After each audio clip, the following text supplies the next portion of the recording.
a todos os irmãos. Mais uma vez é bom estarmos aqui a ouvir da Palavra de Deus, irmãos, e hoje queria mais uma vez continuar na Epístola aos Tessalonicenses e no versículo 10 do capítulo 1, que podemos retomar.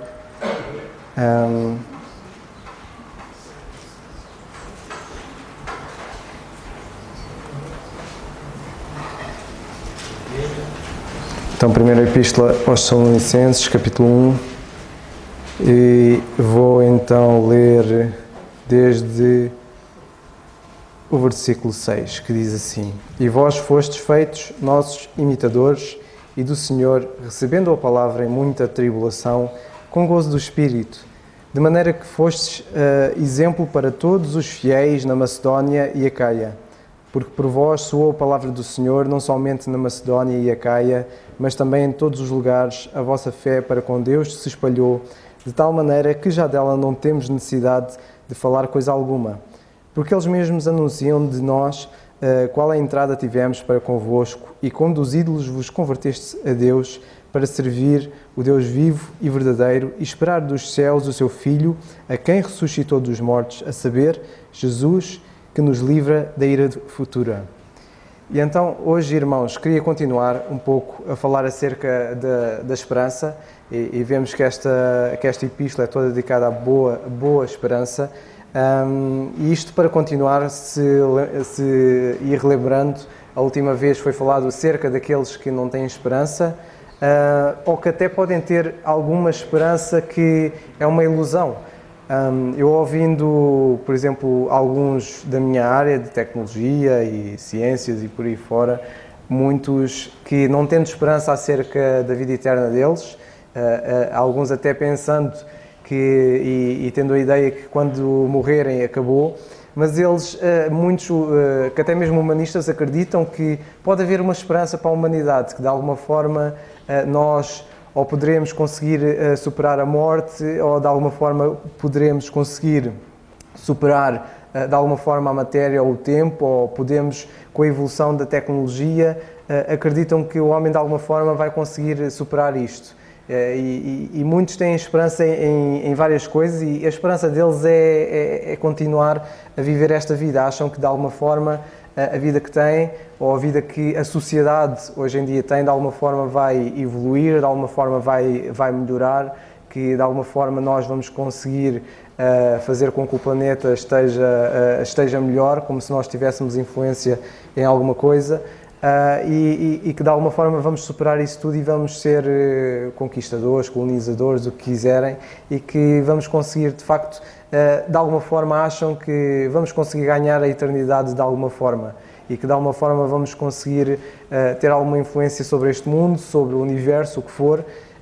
e a esperança deles é esta, mas é uma esperança ilusória, porque mesmo que tenham uma esperança na humanidade, isso não diz nada acerca da própria alma deles, do próprio estado deles. Mesmo que tenham esperança, porque é algo que, se pudesse acontecer, eles nunca haveriam. E é uma esperança ilusória que alguns tentam se agarrar de forma intelectual, e há muitos que têm várias esperanças, várias teorias acerca de tanta coisa, mas a verdade é que, se nós olharmos para a história, nós podemos ter evoluído em tanta coisa, e evoluímos em tanta coisa. Hoje, se calhar era impossível há coisa de 100 anos pensarem que hoje teríamos uma coisa destas, um computador nas nossas mãos. E há coisa de 100 anos, pouco depois da Segunda Guerra Mundial, quando começou a surgir e a haver melhorias na tecnologia, que já naquela altura o que havia era muito avançado, e quando começou a haver melhorias, esperavam que se calhar alguns que no século XXI nós teríamos ou carros voadores, ou teríamos acabado com a fome, com as doenças, com o cancro, ou se calhar alguns com muito otimistas, ou se calhar na ilusão teríamos acabado com a morte, mas a verdade é que isso está muito longe de ser assim, e para não dizer mesmo impossível de ser assim, porque o homem tem de facto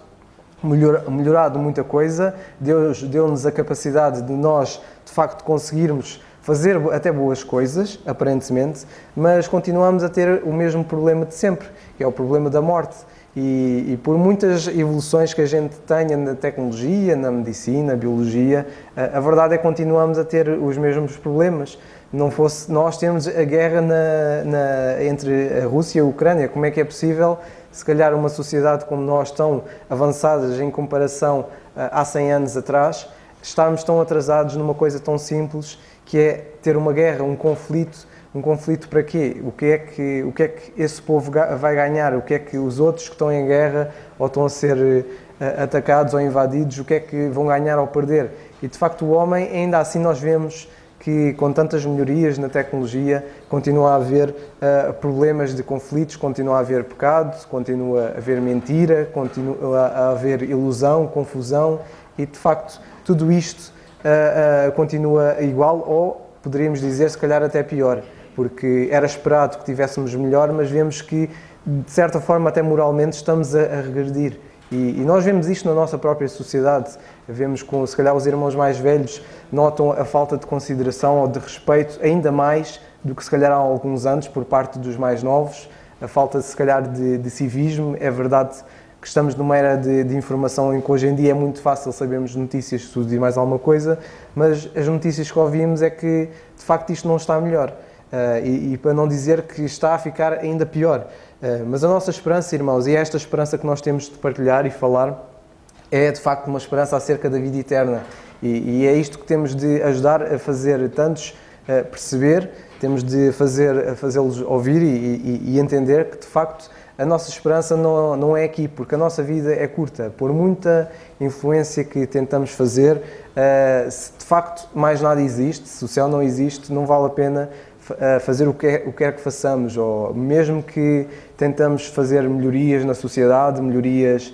na nossa área de trabalho ou o que for, isso é vão em comparação com a eternidade. E se de facto não há mais nada, não vale a pena fazer mais nada. Mas de facto a nossa esperança, e nós vemos na Palavra de Deus, e o Senhor dá-nos essa certeza, e deu-nos essa certeza porque Ele próprio veio cá dar-nos essa certeza de que de facto a nossa esperança é celestial e que de facto nós temos esta esperança que devemos falar aos outros. Mas ainda assim, irmãos, e hoje queria pegar um pouco nos outros tipos de esperança, porque no meio da cristandade, até acerca da nossa esperança, há confusão. E a maior confusão que nós vemos acerca disto, por exemplo, e que o apóstolo Paulo fala aqui, da parte de facto e toda esta carta aos Tessalonicenses é o apóstolo Paulo a falar do arrebatamento, de nós, de facto, a nossa esperança ser celestial, a nossa esperança ser que o mesmo Senhor vem buscar-nos para estarmos eternamente com Ele. E hoje, no que toca à esperança, no meio da cristandade, há esta confusão, que é, alguns pensam que a nossa esperança é uma esperança terrena, que nós de alguma forma vamos ficar aqui, mas há outros, e nós vemos na Palavra de Deus, que de facto não é assim, que a nossa esperança é uma esperança celestial e que a nossa esperança é muito melhor até do que nós poderíamos pensar de alguma forma. E queria então, irmãos, pegar algumas passagens, porque de facto nesta confusão alguns não entendem e até vão pegando em passagens de forma e aplicam erroneamente alguns versículos dos Evangelhos e fazem esta mistura, achando que de facto alguns acreditam mesmo que a esperança deles é terrena, mas a nossa esperança é celestial. Mas pegando, por exemplo, em Mateus, no capítulo 24, que muitos que já conhecemos, certamente, e no versículo 40 e 42, é uma das passagens que há uma certa confusão na Palavra de Deus acerca do arrebatamento, acerca da nossa esperança celestial. E pegando nessa passagem, Mateus 24, e dos versículos 40 a 42, vemos que o Senhor aqui, e lendo, Mateus 24, 40 a 42, que diz o seguinte: então, estando dois no campo, será levado um e deixado o outro. Estando duas moendo no moinho, será levada uma e deixada a outra. Vigiai, pois, porque não sabeis a que hora há de vir o vosso Senhor. Mas considerai isto: se o pai de família soubesse que a vigília da noite havia de vir o ladrão, vigiaria e não deixaria minar a sua casa. Por isso, estáis vós apercebidos, também porque o Filho do Homem há de vir em hora que não penseis. E esta passagem, irmãos, se nós lermos o contexto, e o contexto começa a partir do versículo 36, em que aqui o Senhor Jesus faz aqui uma comparação do que aconteceu nos tempos de Noé, porque ele diz, nos dias de Noé, assim será também a vinda do homem. E o que é que aconteceu nos dias de Noé? Se nós lembrarmos da história, quando eles entraram na arca, vemos que o Senhor continua, que diz, nos dias anteriores ao dilúvio, diz ele, eles comiam, bebiam, casavam e davam-se em casamento até ao dia que Noé entrou na arca. E reparem que, ele continuando, eles não perceberam quando Noé entrou na arca e não perceberam, até que veio o dilúvio, e reparem esta expressão que diz, e os levou a todos. E se nós tivermos em atenção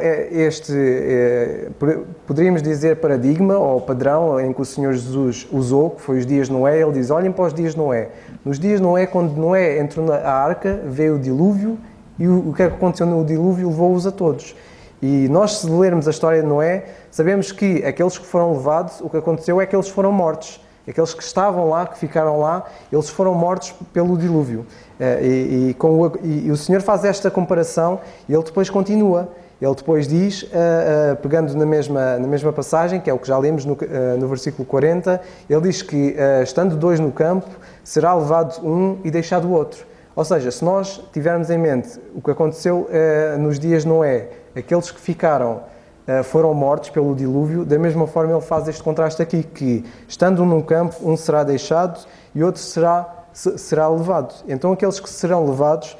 serão mortos, porque fazendo esta comparação vemos que aqueles que ficarem vão ficar na terra, vão ficar aqui. Então esta passagem, por exemplo, entre outras, temos várias passagens, como João também fala, João capítulo 14 e versículo 3, vemos também em Atos não especificamente acerca disto, mas vemos que os anjos diziam que esse Jesus há de vir, assim como do céu o vistes ir. E então, irmãos, se nós compararmos esta passagem com a Tessalonicenses, do capítulo 1, e poderíamos ler a epístola toda, vemos que estas passagens dos Evangelhos e Atos não poderiam ser usados para nos dar a esperança da vida eterna, a esperança de que o Senhor viria buscar-nos para estarmos eternamente com Ele. Porque estas passagens dão uma esperança terrena, a esperança de que aqueles que ficarem, vão ficarem para reinar com Cristo. Que aqueles que ficarem são aqueles que vão ficar vivos aqui. E então não poderíamos usar esta passagem, irmãos. Devíamos, de facto, e estudando esta epístola e fazendo a comparação, porque a epístola aos Tessalonicenses diz que Jesus que nos livra da ira futura, vemos que, e estudando toda a passagem e comparando-as, que de facto não poderia ser, não poderíamos, de facto, e a nossa esperança não é uma esperança terrena. Uma das coisas, irmãos, e continuando, e que devemos notar que, em primeiro lugar, é que em relação ao arrebatamento vemos que o apóstolo se refere ao nosso Senhor como aquele que nos livra da ira futura, que está na passagem que lemos. E a questão é, como é que é esta ira futura que ele fala? Do que é que se refere o apóstolo quando ele fala da ira futura? Refere-se ao quê? Será que ele refere-se ao grande trono branco ou ao lago de fogo, como lemos em Apocalipse? E certamente que não. E se nós lermos em Apocalipse, no capítulo 20, e no versículos 11 a 15, e podemos lá ver no instante, Apocalipse 20, que é mesmo no fim da Bíblia, praticamente, são 2 capítulos antes do 22, vemos que a ênfase dele aqui não é em relação à ira, mas é em relação à justiça penal. E a passagem diz o seguinte: e vi um grande trono branco e o que estava assentado sobre ele, cuja presença fugiu a terra e o céu, e não se achou lugar para eles. E vi os mortos, grandes e pequenos, que estavam diante do trono, e abriram-se os livros, e abriu-se outro livro, que é o da vida, e os mortos foram julgados pelas coisas que estavam escritas nos livros, segundo as suas obras. E deu o mar os mortos que nele havia, e a morte e o inferno deram os mortos que neles havia, e foram julgados cada um segundo as suas obras. E a morte e o inferno foram lançados no lago de fogo. E esta é a segunda morte. E aquele que não foi achado escrito no livro da vida foi lançado no lago de fogo. Alguns entendem esta passagem, eu até já ouvi, que fazem também uma certa confusão, confundindo esta passagem que de facto vemos que é aqui que é manifestada a ira do Senhor, alguns dizem isso, mas não é verdade. O que aqui que nós vemos nesta passagem é de facto que é aplicado a justiça penal do Senhor. Mas a grande tribulação, a profecia que é falada acerca da grande tribulação, vemos que ela muitas vezes, a grande tribulação é associada à ira de Deus. E há muitas frases e expressões, e há até passagens, eu tenho aqui várias delas, mas não vou citá-las todas, em que há passagens, principalmente no Antigo Testamento e também no livro do Apocalipse, e também nos Evangelhos, se formos ler e tentarmos perceber o que é que vai acontecer no chamado Dia do Senhor, vemos que há expressões como essas, que é o dia da sua ira, o ardor da sua ira, o furor e a ira do Deus Todo-Poderoso, ou a ira futura, e é sempre falado de uma perspectiva futura. Mas, e nós lendo algumas passagens, como por exemplo a passagem de Salmos 2:5, algumas passagens que falam acerca do Dia do Senhor, e que vemos que uma das coisas que dá para perceber, e vendo estas passagens, que de facto isto para já é falado ao povo de Israel, portanto nunca poderia ser dirigida para nós. Porquê? Porque a Igreja, o Corpo de Cristo, era um mistério nesta altura. Eles não falar do Corpo de Cristo e tentarmos encontrar o Corpo de Cristo em passagens destas, não vamos encontrar, porque não era falado. Isto foi só falado ao apóstolo Paulo. Mas no que toca, por exemplo, à ira do Senhor, por exemplo, Salmos no capítulo 2 e versículo 5, é dito: então lhes falarás na sua ira e no seu furor os confundirá. Há outras passagens também, como Isaías no capítulo 9 e versículo 19. Eu tinha aqui guardado uma passagem que era de Sofonias, que achei a passagem ideal para também falar um pouco, que é no capítulo 1 e versículo 14 e 15, que é dito: o grande dia do Senhor, diz aqui, está perto, e se apressa muito a voz do dia do Senhor. Amargamente clamará ali o homem poderoso. Aquele dia é um dia de indignação, dia de angústia e dia de ânsia, dia de alvoroço, dia de desolação, dia de trevas e de escuridão, dia de nuvens e densas trevas. E vemos aqui nesta passagem, irmãos, que de facto o grande dia do Senhor, o chamado dia da sua ira, vemos que vai ser um dia de muitas trevas, um dia de muita angústia, muita ânsia. E se nós fizermos uma comparação desta passagem, entre outras, não vou citá-las todas porque são muitas, mas pegando, por exemplo, só em Sofonias e comparando com Tessalonicenses 1:10, o apóstolo Paulo diz ali que o Senhor Jesus nos livra da ira futura. Se o Senhor de facto nos livra da ira futura, uma das certezas e esperanças que nós temos é que nós não vamos estar cá quando tudo isto que é falado em Sofonias e outras passagens acontecer. E esta é uma das esperanças que nós vemos na Palavra de Deus para nós, e que há muita confusão e que devia ser mais falado e às vezes até estudado em várias igrejas locais, porque de facto muitos podem andar aflitos no dia de hoje, e há muitos que se calhar andam aflitos, até mesmo no meio dos crentes, porque vemos que o que nós queremos, a nossa certeza na Palavra de Deus, isto também vai influenciar as pessoas à volta, vai influenciar na forma como nós lhes falamos. Porque, por exemplo, há pessoas nos Estados Unidos que tentam criar bunkers, que são basicamente estruturas muito fortes debaixo da terra, para que, por exemplo, quando viesse algo do género, eles estarem protegidos.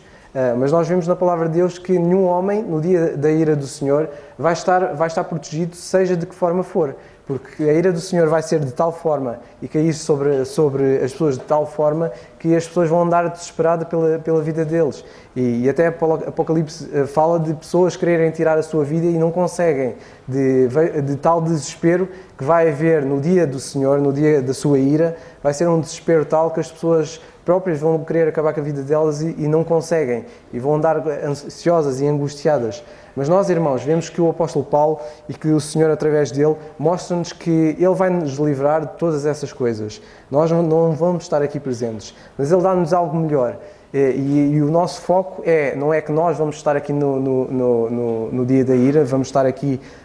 nestes tempos, mas a nossa esperança é que nós vamos estar sempre com o Senhor. E o nosso consolo é este, é que nós vamos estar com o Senhor, porque nós, estando com o Senhor,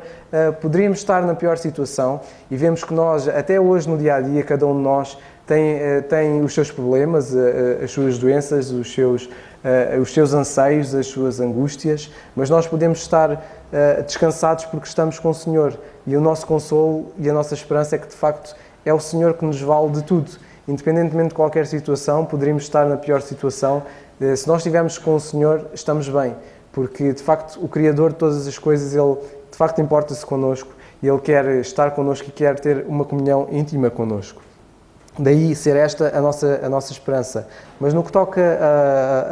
acerca do arrebatamento e acerca da ira futura, vemos que esta passagem, não entrando em grandes detalhes, porque até no estudo bíblico havemos de chegar lá, e aconselho aos irmãos também a virem ao estudo bíblico, porque estas coisas certamente vão ser faladas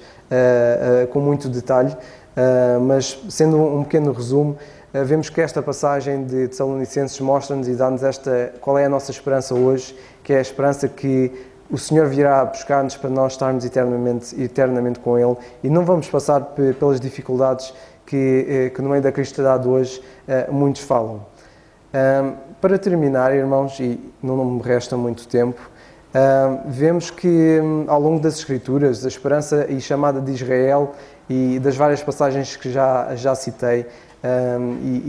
há muitas outras, e que se os irmãos lerem,